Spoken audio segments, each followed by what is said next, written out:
इतना नाम अगर भगवान का लेते तो 7 जन्मों तक स्वर्ग मिल जाता। कौन है ये लोग?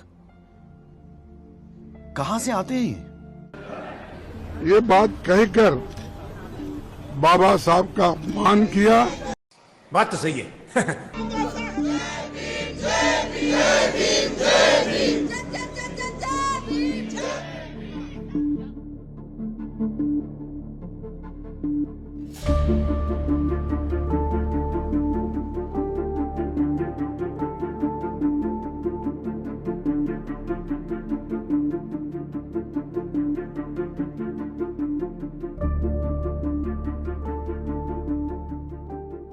अभी एक फैशन हो गया है, आम्बेडकर आम्बेडकर आम्बेडकर आम्बेडकर आम्बेडकर आम्बेडकर। इतना नाम अगर भगवान का लेते तो 7 जन्मों तक स्वर्ग मिल जाता। अबे साले, अच्छी बात है ना। ना सुनिए तो, सुनिए ना, आप सुनिए ना, मैं बताता हूं। हमें तो आनंद है कि आम्बेडकर का नाम लेते हैं। आम्बेडकर का नाम अभी 100 बार ज्यादा लो, परंतु साच अर्थ में आम्बेडकर जी के प्रति आपका भाव क्या है ये मैं बताता। नहीं, मैं नहीं मानता। आम्बेडकर जी को देश की पहली कैबिनेट से इस्तीफा क्यों दे दिया? आम्बेडकर जी को देश की पहली कैबिनेट से इस्तीफा क्यों दे दिया? क्या बोला तूने? आम्बेडकर जी ने कई बार कहा कि अनुसूचित जातियों और जनजातियों से हुए व्यवहार से मैं असंतुष्ट हूं। सरकार की विदेश नीति से मैं असहमत हूं और आर्टिकल 370 से मैं असहमत हूं। इसलिए वो छोड़ना चाहते थे। उनको आश्वासन दिया गया, आश्वासन पूरा नहीं हुआ। उन्होंने इग्नोरेंस के चलते इस्तीफा दे दिया।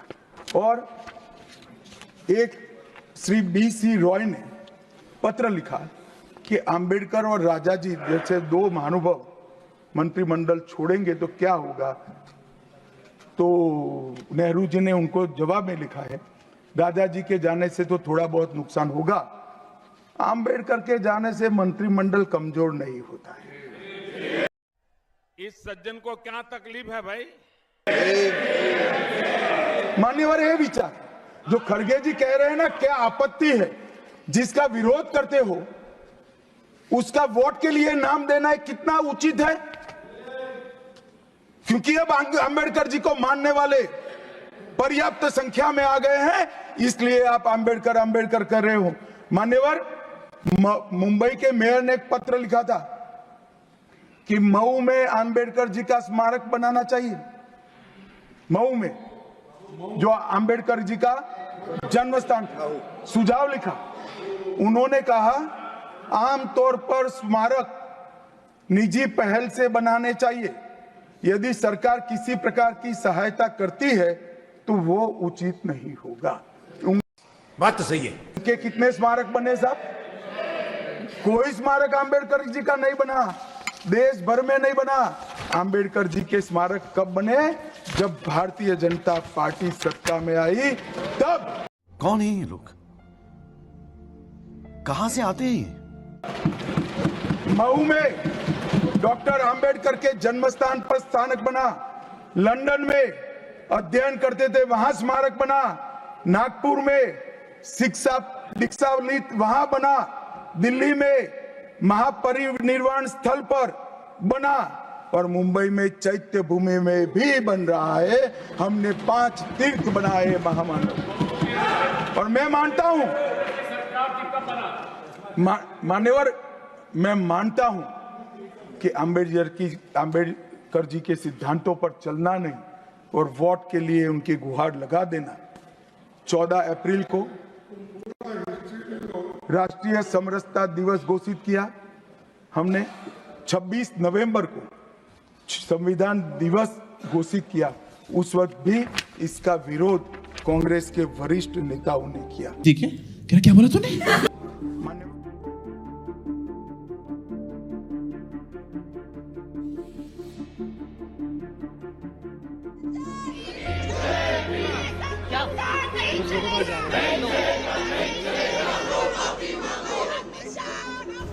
ये बात कहकर बाबा साहब का अपमान किया, संविधान का अपमान किया और वो मंशा जो उनके दिमाग में है कि उनकी जो मनुस्मृति की आइडियोलॉजी है वो और आरएसएस की आइडियोलॉजी जो है वो दर्शाता है कि वो खुद वो बाबा साहब अम्बेडकर के संविधान को रेस्पेक्ट नहीं देना चाहते हैं।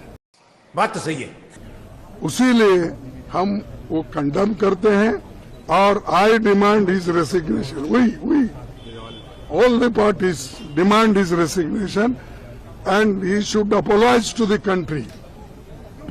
और वो अपना काम करना चाहिए उन्होंने, और इस ढंग से अगर वो बात करते रहेंगे सारे हिंदुस्तान में आग लगेगी कि बाबा साहब अम्बेडकर का अपमान कोई सहन नहीं करेगा। अगर उनको अपने जगह से इस्तीफा देना चाहिए और ऐसे अपमान कोई पार्टी कोई देश का आदमी स्वीकार नहीं करता।